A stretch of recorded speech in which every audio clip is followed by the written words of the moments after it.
Well, we want to get to 2-0, and so we achieved that. We got some things we got to work on. And we got another off week. So here we go.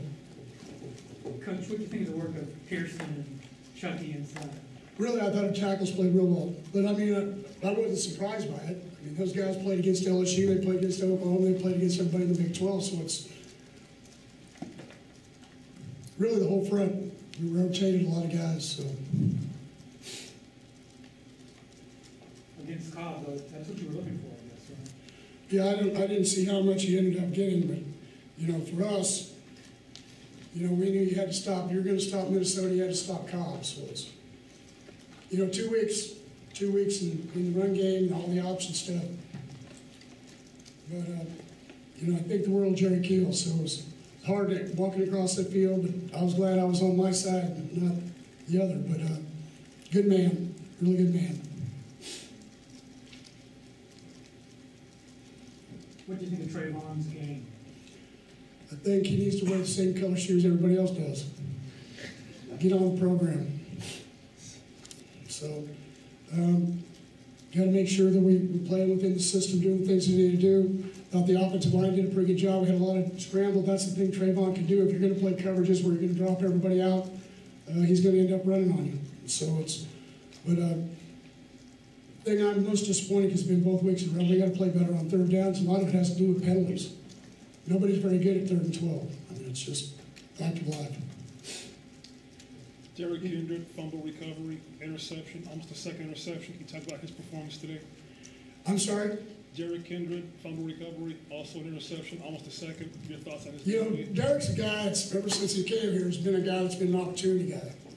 You know, it's one of those things where I try to slow him down and try to get him not to do as much. Because in this business, with the kind of receivers, and we'll play, there's some awfully good ones coming down the road. You got to understand that you're going to have a lot of people that can really play. So, you know, we're going to take this one. We got a lot of things to get better at.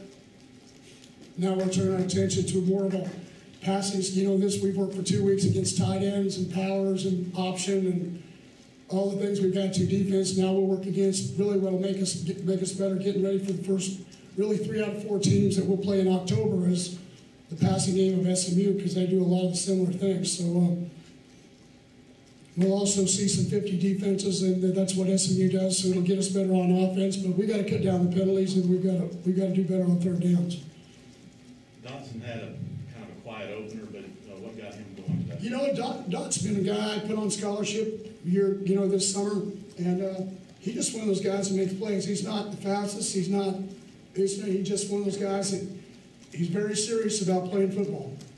And so he made some catch. The one in the end zone was unbelievable. I mean, just so it's, you know, obviously we said going into the season we had to have some guys step up. Last week, Colby had a big game, and this week Dot did. So and we had some other guys make some plays. And so it's, you know, our whole thing's about disbursement.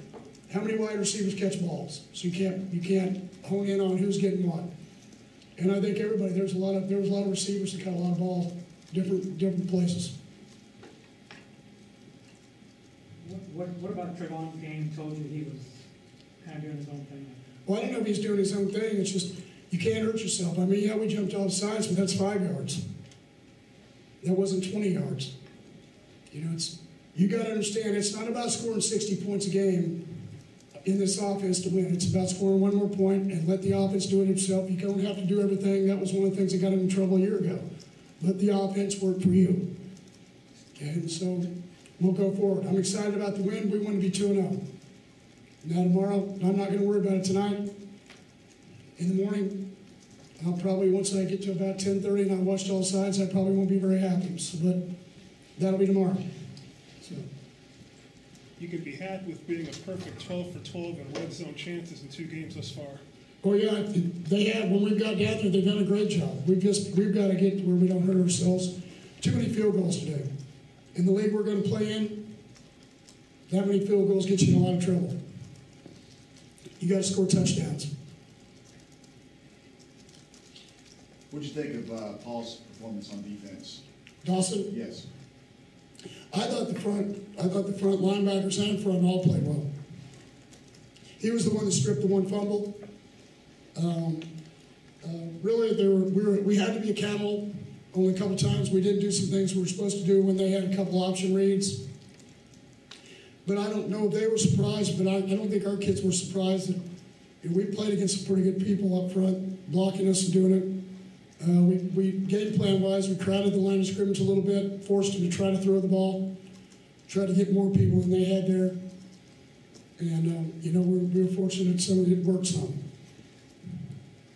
We knew we were going to stand still, so we worked hard on blitzing personnels because they were very good at that, and you let them control it, then they control a lot of the ball game. And so we had to get them where it was more second and long, third and long to have an opportunity to win. And we got lucky on a few calls, and our kids made some plays.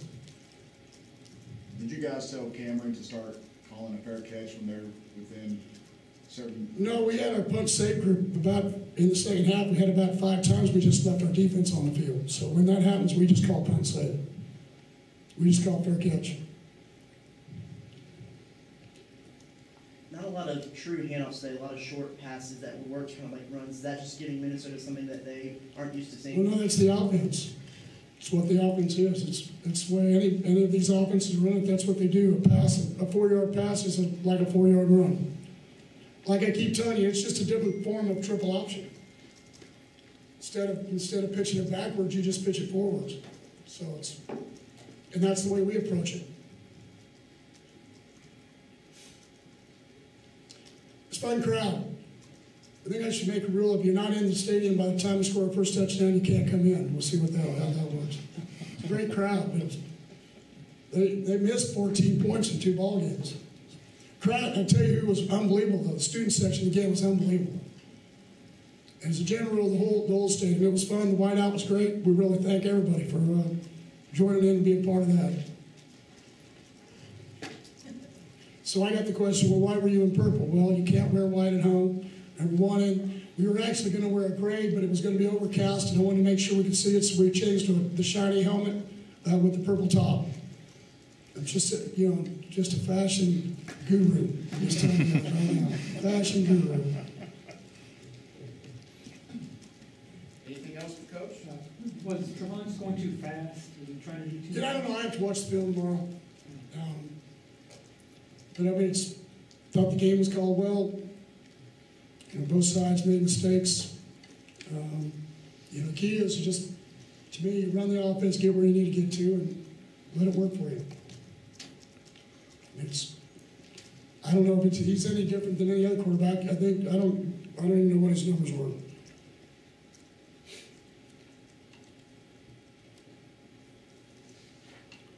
So I'm not good at math, but we're pretty close in the high 50s, close to 60%.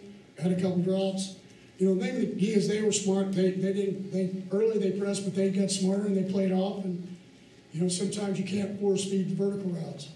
They're not giving it to you, then you got to come back underneath and play. And that went to the short yardage stuff, move the football, get down the field, control the clock. I thought at halftime, playing in Minnesota, they usually get 50. We'd be done in 2.5 hours. Well, it was only 2 hours. We started at 5 o'clock after 3 o'clock. We hadn't even started the second half yet. So that was one of the surprises to the whole ball game. Coach, you had some. I'm sorry. One more thing on that. What do you think of the touch Trevon showed on those balls to Dawson and Winslow? Well, like I said, quarterbacks always get evaluated harder than anybody else. The key to it is, did they win? Did they score more points than the other team did? And he did that today. And what we have to do, one of the things too that you got to really look into. We've been off 2 weeks again. We can say anything we want to. We did good on good, but it's still 2 weeks before you play a game, and we've got another 2 weeks. I think it's going to help the offense even more once we get into playing every week. It's hard for more than defense. It's harder for offenses to get themselves where they're in sync and doing the things they do when they don't play for 14 days. So we're going to have one of those situations again going over to SMU, and so we got to get ready for it, and we got to do a better job of preparing for it that way. Coach, you've had some seasons where you've been going well with everything, and you get to the skillet ball at SMU, and then cause problems for you. What can you convey to the guys in these next 2 weeks for the past problems you've had with that? With SMU? Yes. Well, they play hard against us. I mean, I don't know if it's anything that we play hard. I bet they just play hard against us. I mean, they got good players also. So it's for us, we got to get ready to play and understand anybody can beat you just by watching the scores today already. So get ready to go. But our goal was try to be 3-0 going into conference. That was the first goal. Second goal then is you got to win enough ball games to get back to a bowl game, and you have to have 6. So we've got to work toward. That'll be the second part, and so we're going to see here in 2 weeks if we can get by SMU. So we can get there. You got Baylor, Oklahoma State, and Tech, and so you got a hard October. But you know what? It's easy. Anybody can do it. So we get ready to play. I think our kids will be excited about it. I think they'd rather be playing than having an off week with me. I can promise you that. What did you and Coach Kill say to each other after the game? He just, love you. It's in this business, you don't have many friends, and not many people understand exactly what all of us go through.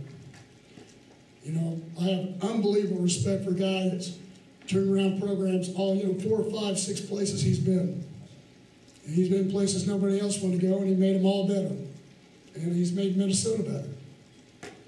And so, he's one of those guys, everything he's done through health-wise, and know how he fights back and still on the field because this is the only thing he knows. Besides his girls, he's got a daughter getting married and everything else. But he's one of those guys that you always know if you needed him, he's going to be there.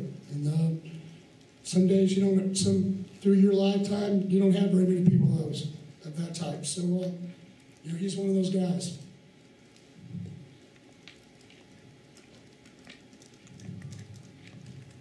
Anything else? You guys are awesome. Okay, thanks. Well, Warriors in next.